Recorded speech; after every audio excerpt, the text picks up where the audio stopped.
الله تعالى وبركاته. الحمد لله رب العالمين، والصلاة والسلام على سيدنا محمد وعلى آله وصحبه أجمعين.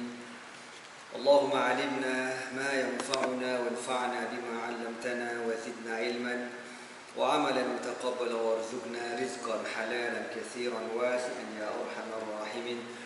اللهم إنا قد استودعناك بما علمتناه فارزقه إلينا عند حاجتنا إليه ولا تنسنا يا رب العالمين.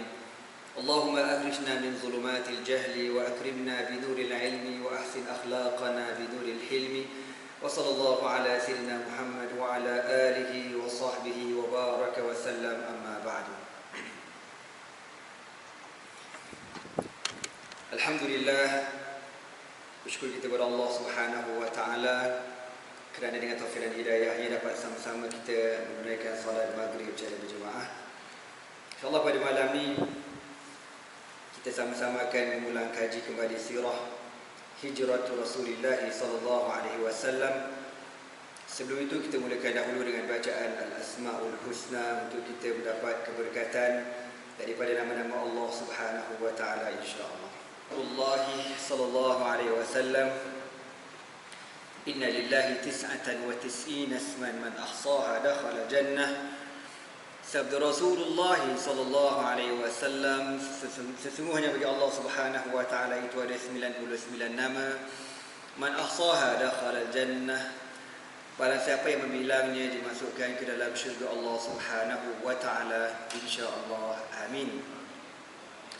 Muslimin muslimat yang dirahmati Allah sekalian, jadi pada malam ni sempena dengan awal Muharram yang kita sedia maklum, seluruh umat manusia, umat Rasulullah sallallahu alaihi wasallam meraihkan awal Muharramin, peristiwa awal Muharram yang disitulah bermulanya tarikh hijratu Rasulullah sallallahu alaihi wasallam.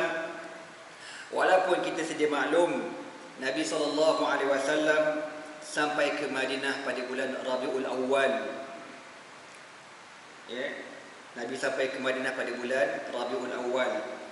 Tapi kenapa kita sambut hijrah ni pada awal Muharram? Sebab ulama kata takhtitul hijrah, perancangan hijrah Nabi itu bermula pada bulan Muharram. Di situlah perancangan Nabi untuk berhijrah daripada Mekah ke Madinah. Dan kita pun sedia maklum, di situlah diletakkan tarikh kalender umat Islam bersempena setelah perbincangan dengan para sahabat di zaman Sayyidina Umar Al-Khattab radhiyallahu taala anhu. Zaman dulu tak ada kalender tuan-tuan, start ada kalender zaman Umar Al-Khattab. Jadi sahabat bincang, kita nak letak kalender ni nak start dengan bulan apa? Dulu dah ada dah tuan-tuan, Muharram, Safar, Rabiul Awal, Rabiul Akhir, Rajab, Syaban, semua tu dah ada dah dulu ni. Tapi nak start bermula tu, bulan yang pertama tu bulan apa? Bincang lah. Ada kata nabda'u bi miladi Rasulullah sallallahu alaihi wasallam. Ada kata kita mulakan dengan tarikh kelahiran Nabi, Rabiul Awal. Lepas tu bincang lagi. Pendapat yang kedua kata kita mulakan kalender Islam dengan Ramadan, sebab di situlah bermulanya penurunan Al-Quran. Lepas tu ada pendapat yang mengatakan pada, ada lagi tak? Maulidin Nabi, Ramadan, satu lagi ada lupa. Mungkin ada, mungkin tak ada. Kemudian mai mana Muharram tu? Sebab tuan-tuan, sebelum Muharram apa dia? Sebelum bulan Muharram. Kenapa?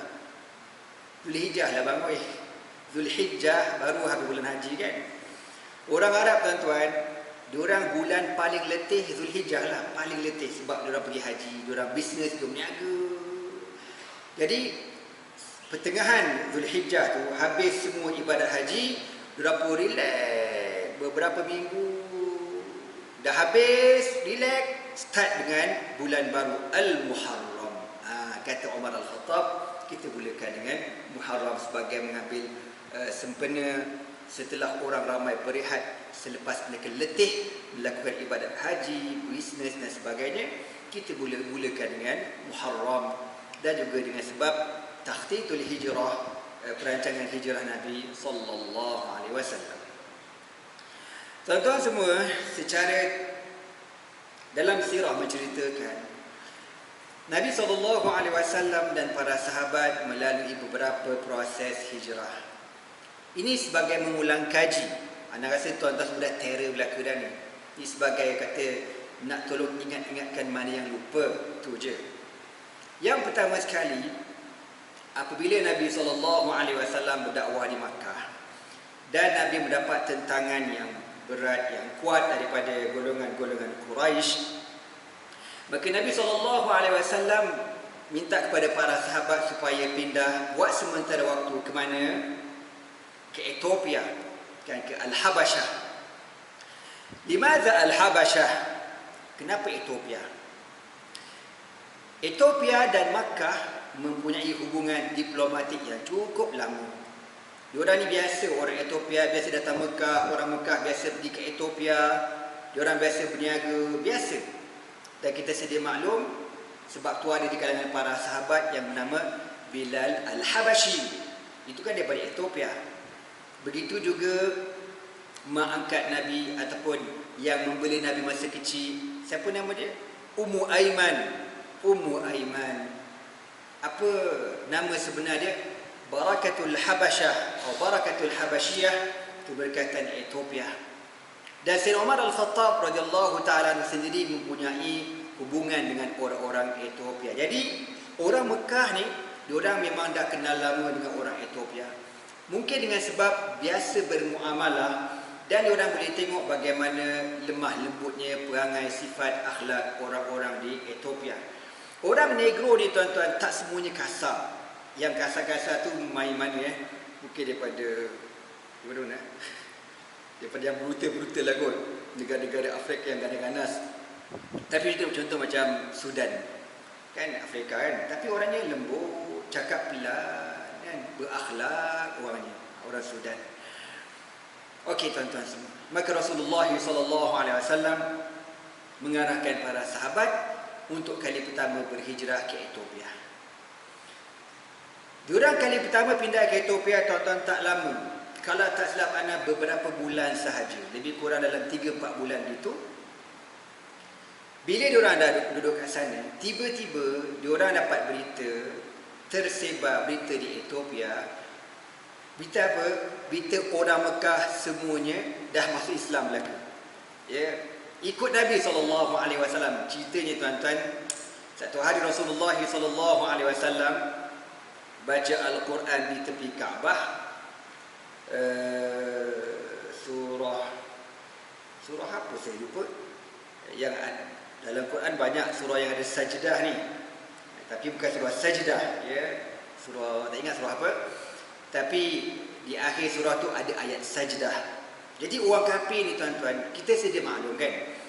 Orang kafir ni dia tak suka ke Nabi, dia benci ke Nabi. Tapi bila dia dengar Nabi baca Al-Quran, dia orang nak dengar. Sebab bahasa Arab ini bahasa mu'jizat. Dan orang-orang Mekah bukan orang-orang yang pakar dalam bidang bahasa Arab. Bila dia dengar Nabi Muhammad baca Quran, semua dengar belaka. Abu Jahal, Abu Lahab, Labu Labi, dia dengar belaka. Dia orang nak suruh berhenti, macam tak boleh tau. Dia orang tak suka tapi nak dengar juga. Sebab perkataan yang keluar daripada mulut Nabi itu bukan perkataan Nabi. Itu wahyu daripada Allah. Dengan tengah leka dengar, Nabi pun baca sampai ayat fasjudu lillahi wa'budu. Ayat tu ayat sajdah. Nabi pun sujud sajdah. Allahu Akbar. Nabi sujud tuan-tuan, automatik geng Abu Jahal dan dia pun sujudlah ke Allah. Sujudlah ke Abu Jahal, Abu Lahab, Abu Sufyan and the gang kan. Bila sujud, orang pun tak gambar lah. Share kat grup WhatsApp. Woi, masuk Islam, woi, masuk Islam. Baik, viral sekejap. Padahal diorang tak sengaja. Alamak, siapa suruh sujud? Mangkuk, oi. Kau lah sujud. Mana kita tahu? Maknanya diorang terpengaruh. Diorang pun sujud sekali. Nak kakuannya, kuatnya kesan Al-Quran, sampai diorang tak sedar, diorang pun sujud sekali. Benda tu tersebar sampai ke Ethiopia. Bila para sahabat yang ada ke Ethiopia dengar, Alhamdulillah, Mekah ada aman, jom balik lah. Balik ke Mekah. Sebahagian sahabat yang balik ni masuk dalam Mekah, terus kena tangkap dengan geng-geng Quraisy, dan sebahagian lagi belum sempat masuk dan dapat berita kawan-kawan semua dah kena tangkap. Yang belum sampai ke Mekah ni balik lari semula ke Ethiopia. Yang kena tangkap ni kena tangkap dekat Mekah. Maka Nabi SAW buat kali yang seterusnya, mengarahkan para sahabat, bila ada kesempatan nampak lain clear, keadaan agak tenang, pergi lari ke Ethiopia. Maka berlakulah hijrah ke Ethiopia kali kedua yang lebih ramai lagi. Okey tuan-tuan. Sampai di Ethiopia,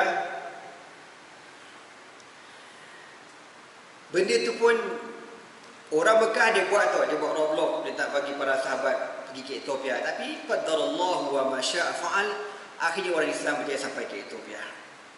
Bila sampai kat sana, para sahabat, bahasa kita kata, mendapat suaka politik daripada Raja Najasyi. Dan orang Mekah boleh tahu yang para sahabat Nabi radhiyallahu taala anhum ajma'in telah sampai ke Ethiopia. Benganglah dia orang. Macam mana boleh sampai kau tidur apa kau ni tak buat kerja, bukan kerja buta. Marahlah dia orang. Dia orang bimbang Ethiopia tu pula berubah jadi orang Islam. Akhir tuan-tuan diutuskan dua orang wakil daripada Quraisy, Amr bin Al-As dan Abdullah bin Rabi'ah, untuk menjadi jurucakap kepada orang Quraisy untuk dirasuahkan Raja Ethiopia supaya dipulangkan balik para sahabat Nabi ke Mekah. Dipendekkan cerita. Pasal sekarang kita kuliah kena ikut SOP tuan-tuan. Isyak berhenti, jadi mengah aku ni. Tuan-tuan semua. Maka Amr bin Al-As bawa hadiah banyak. Macam-macam hadiah yang sesuai dengan kedudukan Raja Menteri-Menteri Ethiopia. Bersama dengan Abdullah bin Rabi'ah pada setengah riwayat cerita itu. Sampai-sampai kat sana, diorang minta izin nak bertemu dengan Raja Ethiopia. Sebelum bertemu dengan Raja Ethiopia, dijumpa dulu dengan Menteri-Menteri Najasyi. Dan Menteri-Menteri Najasyi ni tuan-tuan, semua dah disogok belaka dah. Bagi seorang satu laptop contoh. iPhone apa 11. Kayu golf, semua lah bagi. Supaya apabila kami berhadapan dengan Raja Ethiopia, korang angguk aja, ya betul tuanku betul, diorang ni betul. Kau sokong aja. Jadi dia dah sogok belaka, cantik. Tuan-tuan semua. Akhirnya setelah disogok Menteri-Menteri Raja Ethiopia, sampailah saat waktu Amr bin Al-As nak masuk menghadap bertemu Raja.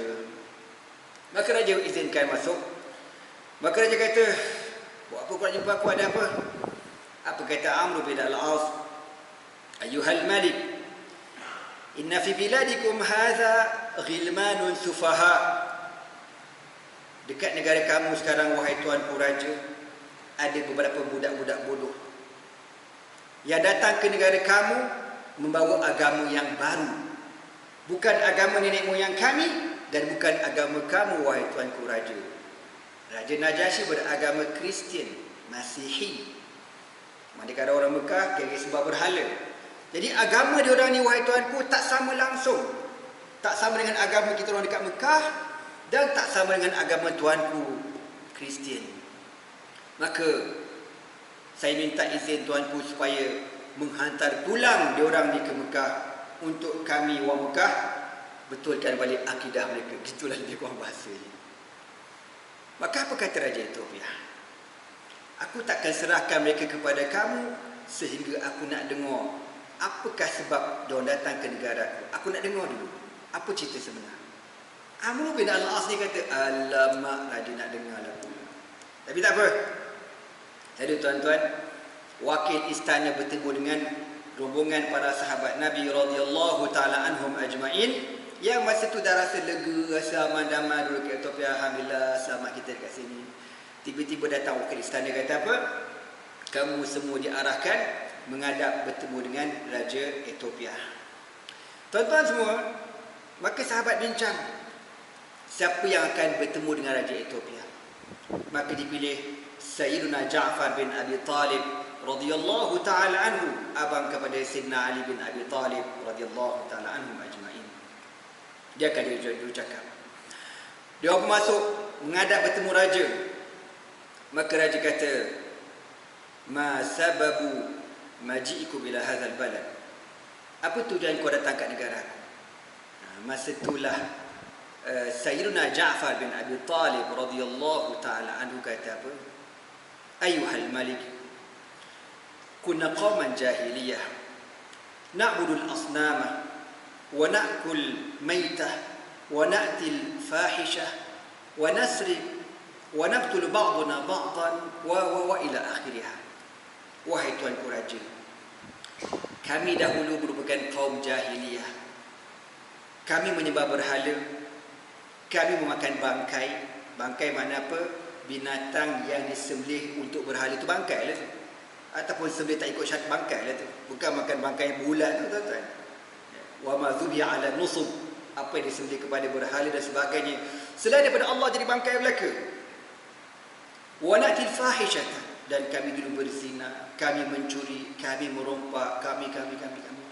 Hatta atana Muhammadun sallallahu alaihi wasallam, sehingga Allah Taala mengutuskan kepada kami Nabi Muhammad sallallahu alaihi wasallam, dan dia bawa agama ini, ceritakan kepada kami. Raja Najasyi dia dengar aja. Dia kata, eloklah kalau macam tu. Eloklah macam tu. Dia pun kata dekat Amr bin Al-As, maka dengan ini beta mengizinkan orang-orang ini untuk terus tinggal di negara beta. Kamu boleh balik ke Mekah, silakan balik. Amr bin Al-As bila kena gitu tuan-tuan, dia bengang kata, elah, suruh balik. Bengang kan dia. Amr bin Al-As ni diberi gelaran Dahiyatul Arab, orang Arab paling cerdik, paling jenius, otak dia Masya Allah. Itu zaman jahiliah ni tuan-tuan. Nanti zaman Islam lain cerita. Lalu kalau ikut, dia dah diarahkan balik ke Mekah. Malam tu tuan-tuan, Amr bin Al-As fikir dengan member dia, nak buat macam mana. Member dia kata, baliklah Haji, Haji sebalik-baliklah. Nak kacau, biarlah kedua. Mana boleh, aku ni Dahiyatul Arab, cerdik punya orang ni, aku akan fikir. Malam tu dia dapat idea tuan-tuan. Aku ada idea. Besok kita datang menghadap balik Raja Ethiopia dan kita akan cerita benda ni. Aku yakin 100% Raja akan serahkan diorang pada kita. Cerita apa? Kau dengarlah besok.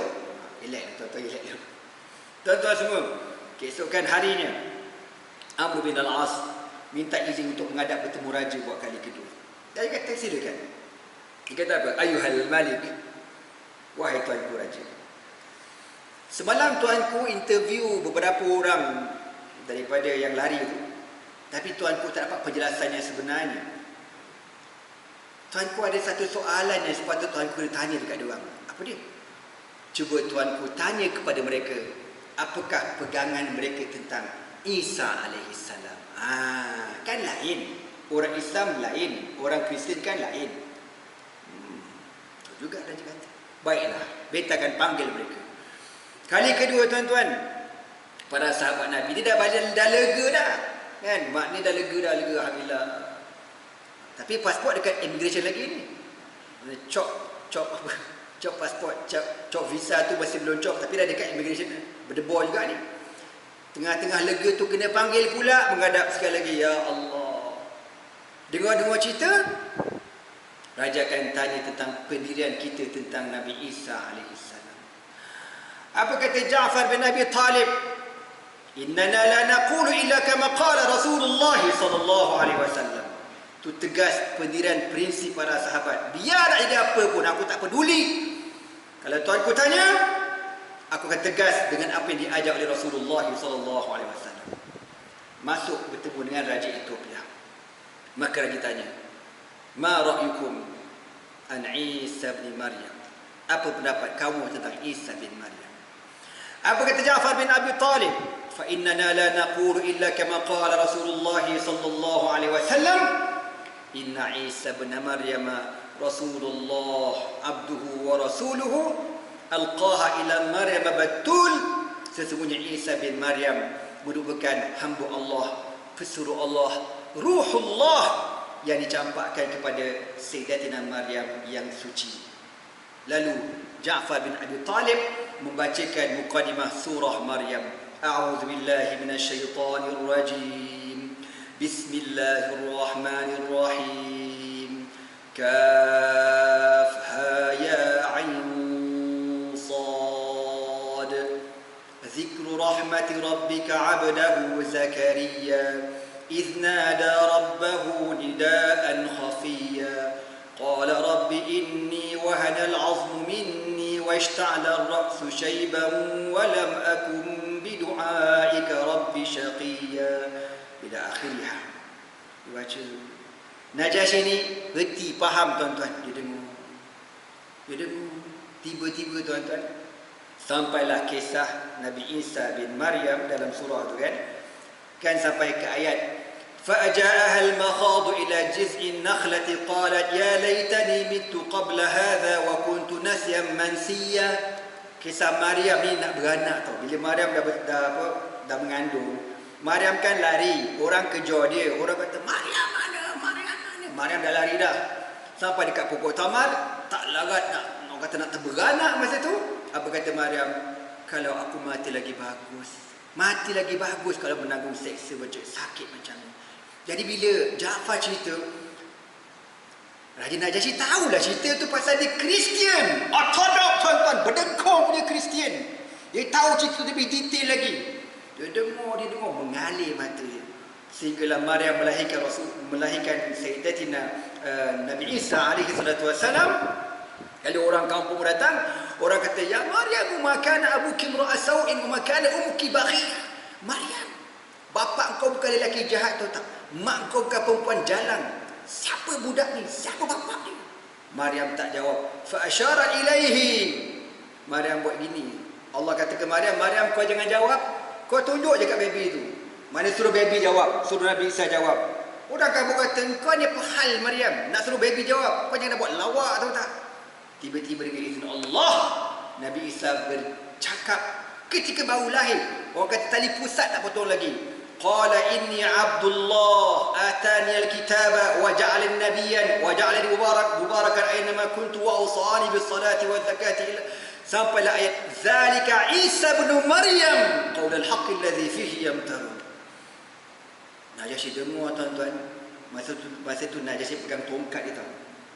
Dia pegang tongkat dia. Dia kata apa?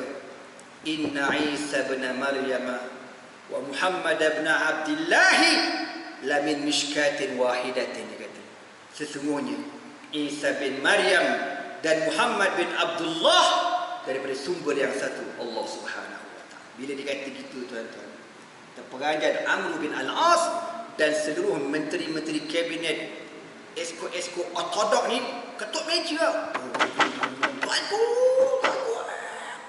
Tuanku jangan wasak akidah, tuanku boleh murtad ni, wasak akidah. Oh, kisah katakan tu anak Allah. Itu kan anak Tuhan. Tiba-tiba apa kata Najasyi? Tak. Isa dan Muhammad sama merupakan hamba Allah dan pesuruh Allah. Berdegung-degung, kecoh. Buka kitab Taurat ni, berdegung kitab bukan kecil-kecil bang, pasal bapak kitab dulu. Apa kata Najasyi? Najasyi kata, "Puan jangan cakap banyak dengan aku. Kau ni semua dah makan rasuah daripada Amr bin Al-As. Ambil kau." Rupa dia tahu tuan-tuan, ada orang repot dekat dia. "Wahai tuanku, dia dah hebat banyak," kata. "Masyur. Kau orang semua dah dapat rasuah. Aku tahu." Wallahi, kata Raja Najasyi demi Allah, ketika Allah Ta'ala mengembalikan kerajaan Ethiopia kepada aku tak pernah bagi rasuah kepada Allah Subhanahu Wa Ta'ala. Cerita tu panjanglah. Bagaimana Raja Najasyi ni tuan-tuan, bapa dia pernah dibunuh. Bapa dia dibunuh dan dia dibuang. Berlaku konspirasi nak jatuhkan kerajaan Ethiopia. Dan akhir Allah kembalikan kerajaan itu kepada dia. Dia kata apa? Sesungguhnya ketika Allah Ta'ala mengembalikan kerajaan ini kepada aku tak pernah bagi rasuah kepada Allah Subhanahu Wa Ta'ala. Pulangkan balik semua hadiah-hadiah itu. Pulangkan balik. Jadi bila dia kata kita tuan-tuan, menyebabkan Amr bin Al-As tak boleh kata apa. Dan diorang terpaksa balik tangan kosong ke kota Makkah. Bagaimana keadaan situasi politik dekat Ethiopia masa tu? Ada yang okey dan ada yang tak okey. Sebahagian besar dalam diam-diam tuan-tuan cuba buat perancangan untuk menggulingkan Raja Najasyi. Bahaya ni biar raja ni. Kalau kita biar ni, silap-silap gaya, convert habis jadi Islam belaka ni. Jadi kita kena ambil tindakan tegas, buatlah macam-macam mana pun, rampasan kuasa ke, untuk kita ganti raja lain. Ditarikan Allah tuan-tuan, Raja Najashi dapat maklumat. Ada menteri-menteri yang setia dengan dia, bersimpati dengan dia, faham. Jumpa raja, wahai tuanku, maklumat yang kami dapat memang dah ada komplot untuk menjatuhkan tuanku raja. Jadi tuanku fikirlah macam mana nak buat. Najashi masih ada lagi, dia masih ada lagi kekuatan tuan-tuan, tapi tak berapa nak kuat. Kalau nak fight dengan kebangkitan kat luar ni, yang diorang semua majority Kristian, kan, berapa orang yang masuk Islam bagi tak ramai. Jadi raja fikir macam mana nak buat. Raja panggil Ja'far bin Abi Talib dan beberapa orang wakil orang Islam. Apa kata raja? Wahai Ja'far, kami dapat maklumat kemungkinan besar berlaku rampasan kuasa. Apa kata raja? Sekarang sementara aku tengah ada kuasa, korang pergi lari dulu. Standby dekat pelabuhan antara Ethiopia dengan negara-negara yang lain. Aku dah sediakan semua dah. Kapal, perahu, bekalan, makanan, semua dah ada. Bila kau dengar je, kau dapat je berita kerajaan Ethiopia jatuh, aku kena tangkap, aku kena bunuh, kau naik kapal, kau terus lari. Tapi kalau kau dengar sebaliknya, maknanya apa? Keadaan aman semula, aku masih boleh memerintah, rampasan kuasa biar digagalkan, kamu duduklah dekat negara aku dengan aman dan damai. Baiklah tuan. Masa tu tuan-tuan, Raja Najashi ambil sekeping kertas. Dia ambil kertas zaman dulu lah, saya tak tahu, kulit ke, kulit kayu ke, kulit binatang ke. Dia pun tulis, amantu bila ilaha illallah Muhammadur Rasulullah. Dia ambil, dia pun lipat, dia simpan dalam jubah dia, jubah dia. Sebab dekat luar ni dah kecoh ni, kecoh, rakyat nak bangkit, nak jatuhkan raja, sebab raja dah masuk Islam. Macam mana raja nak cool down kan rakyat dia ni tuan-tuan? Raja pun keluar, panggil semua menteri-menteri rakyat berkumpul belaka. Apa kata Raja Najashi? Wahai rakyat sekalian, korang kenal tak aku siapa? Kami kenal tuanku, kami kenal. Aku ni adil ke tidak? Tuanku memang orang yang adil. Memang dia adil tuan-tuan, dia baik. Raja tu kan dia baik. Selama ni pernahkah aku zalim kamu? Tak pernah tuanku. Pernah tak aku tidak kamu? Tak pernah. Habis kenapa kamu nak lawan aku? Kenapa kamu bangkit nak lawan aku? Kenapa? Apa kata rakyat ni? Pasal tuanku nak tukar agama. Tuanku nak convert.